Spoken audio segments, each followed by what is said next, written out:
அமெரிக்காவின் 47வது அதிபராக Donald Trump இன்று இரவு 10:30 மணிக்கு பதவியேற்கிறார். உலகமே உற்றுநோக்கும் இந்த விழா தலைநகர் வாஷிங்டனில் நடைபெறுகிறது. துணை அதிபராக ஜேடி வான்ஸும் பதவியேற்றுக் கொள்கிறார். கடுமையான குளிர் காரணமாக வெள்ளை மாளிகை கட்டடத்தின் உள் அரங்கில் நிகழ்ச்சி நடைபெறுகிறது. 1985ஆம் ஆண்டுக்கு பிறகு அமெரிக்க அதிபர் பதவியேற்பு விழா உள் அரங்கில் நடப்பது இதுவே முதல் முறையாகும். பாரம்பரிய தேவாலய சேவை, வெள்ளை மாளிகை தேநீர் விருந்தை தொடர்ந்து ட்ரம்ப் பதவி பிரமாணம் எடுத்துக் கொள்வது நடைபெறும். இது அமெரிக்க உச்சநீதிமன்ற தலைமை நீதிபதி தலைமையின் கீழ் நடைபெறும். இது தவிர இசை நிகழ்ச்சிகள், கொண்டாட்ட அணிவகுப்பு, அதிபரின் முதல் உரை உட்பட இன்றைய நாளில் பல்வேறு நிகழ்ச்சிகளுக்கு ஏற்பாடுகள் செய்யப்பட்டுள்ளன. அமெரிக்க அதிபராக ட்ரம்ப் பதவியேற்றதும் நிகழ்த்தும் முதல் உரையே சர்வதேச நாடுகளை கவனிக்க வைக்கும் ஒன்றாக இருக்கும்.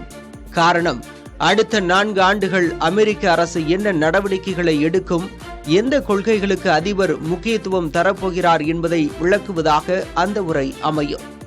மேலும் அதிபராக பதவியேற்பவர் அன்றைய நாளில் தனது முதல் பணியாக நிர்வாக உத்தரவுகளில் கையெழுத்திடுவது பாரம்பரியம். அதன்படி ஜோ பைடன் ரத்து செய்த சில நிர்வாக உத்தரவுகளை மீண்டும் நிலைநிறுத்தும் உத்தரவுகளில் ட்ரம்ப் கையெழுத்திட வாய்ப்பு உள்ளதாக கூறப்படுகிறது. ட்ரம்பின் பதவியேற்பு விழாவிற்கு நன்கொடையாக 1731 கோடி ரூபாய் பெறப்பட்டதாகவும் அந்த செலவில் விழா ஏற்பாடுகள் நடைபெற்றுள்ளதாகவும் கூறப்படுகிறது. ட்ரம்ப் பதவியேற்பு நிகழ்வில் இந்தியா சார்பில் வெளியுறவுத்துறை அமைச்சர் எஸ் ஜெய்சங்கர் பங்கேற்கிறார். இத்தாலி பிரதமர் மெலோனி, சீன அதிபர் ஜின்பிங், ஹங்கேரி பிரதமர் விக்டர் ஓர்பன், அர்ஜென்டினா அதிபர் ஜேவியர் மிலோய் உள்ளிட்ட பல்வேறு உலக நாடுகளின் தலைவர்களுக்கும் அழைப்பு விடுக்கப்பட்டிருக்கிறது.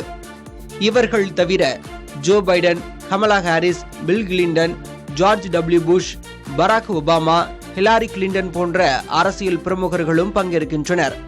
டெஸ்லா நிறுவனர் எலான் மஸ்க், அமேசான் நிறுவனர் ஜெஃப் பெசோஸ், மெட்டா நிறுவனர் Mark Zuckerberg, Google CEO Sundar Pichai போன்ற உலகளாவிய வணிக தலைவர்களும் ட்ரம்பின் பதவியேற்பு நிகழ்ச்சியில் கலந்து கொள்ள உள்ளனர்.